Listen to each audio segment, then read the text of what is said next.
दिनों बाद जब कुछ नहीं हुआ तो रोहन ने फिर से पबजी खेलना शुरू किया। काफी रात हो गई थी और रोहन पबजी खेल ही रहा था कि तभी रोहन को अपनी स्क्रीन पर एक डरावना चेहरा दिखा। ये क्या है? रोहन को एक बच्चे का चेहरा दिखाई दिया। आंखें खून जैसी लाल, चेहरा एकदम काला और होठों के पास एक बड़ा घाव। ये देख रोहन ने तुरंत अपना फोन फेंक दिया और जोर से चिल्लाने लगा, मम्मी, पापा! इतने में रोहन के मम्मी पापा उसके कमरे में गए। रोहन की बुरी हालत देखकर उसके मम्मी पापा भी डर गए। दोनों के पूछने पर रोहन ने उन्हें सारी बातें बता दी। सब सुनने के बाद रोहन के पापा ने फोन की तरफ अपना हाथ बढ़ाया, लेकिन फोन फिर से हवा में उड़ गया और उसमें से फिर से आवाजें आने लगी। क्या हुआ रोहन?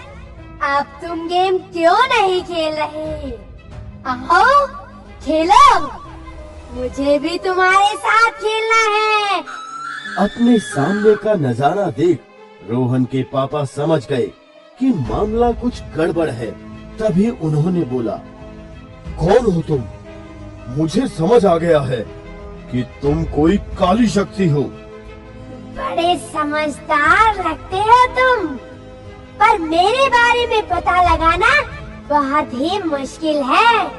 बस रोहन के साथ ये पबजी गेम खेलनी है। इतना कहते ही भूत की आवाज बंद हो गई और फोन नीचे जमीन पर गिर गया।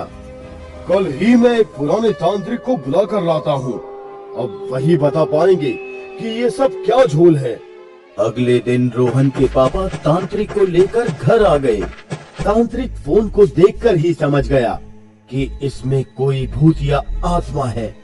इसमें किसी भूत का वास है। तो जल्दी से पता लगाइए ना कि ये हमसे क्या चाहती है।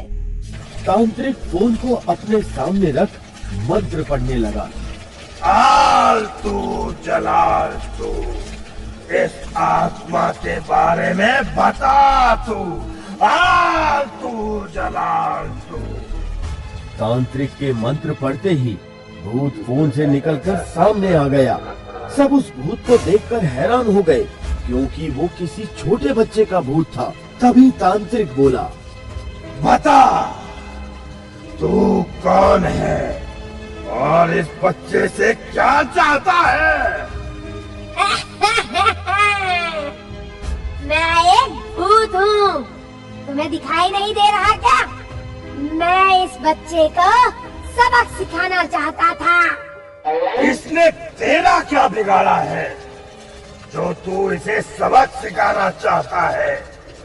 मेरा नहीं, पर एक दिन अपना और अपने मम्मी पापा का जरूर बिगाड़ेगा। सच सच बता, क्या तू कौन है? मैं भी रोहन की तरह जिद्दी बच्चा था। एक दिन जिस तरह रोहन ने अपने फोन के लिए घर में जिद की थी, मैंने भी वैसे ही जिद की थी। और फोन आने के बाद मैं भी पबजी जैसे खेल के पीछे पागल हो गया था। फोन का ज्यादा इस्तेमाल करने की वजह से मुझे रोज अपने मम्मी पापा से डांट पड़ती थी, लेकिन मैं उनकी नहीं सुनता था। फिर क्या हुआ? एक दिन मेरी मम्मी ने मुझसे फोन लेकर कहीं छुपा दिया। ये जानने के बाद मैं घर की छत पर जाकर उन्हें धमकी देने लगा कि मुझे मेरा फोन वापस दे दो, वरना मैं कूद जाऊंगा। लेकिन उन्हें मजाक में डराने के चक्कर में मेरा पैर फिसल गया और मैं सच में गिर गया, जिसके बाद मेरी मौत हो गई और मेरी आत्मा इसी फोन में बस गई। इसलिए तुम्हारे मम्मी पापा ने ये फोन बेच दिया था। उन्हें तो इस बारे में पता ही नहीं था, बस मेरी याद न आए इसीलिए उन्होंने ये फोन बेच दिया। जब मैं यहाँ आया तो मुझे रोहन भी वैसा ही करता दिखाई दिया जैसा मैंने किया था। रोहन को किस बात का सबक सिखाना चाहते हो?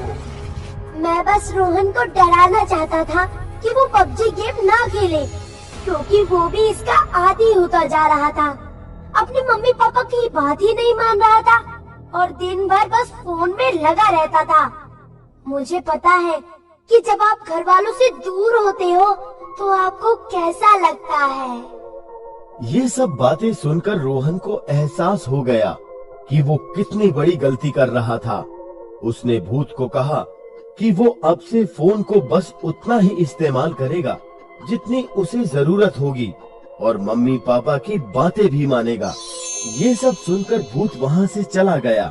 तभी रोहन बोला, मम्मी पापा, मुझसे बहुत बड़ी गलती हो गई। अब से मैं आपकी सारी बातें मानूंगा और सिर्फ मैं पढ़ाई पर ही ध्यान दूंगा।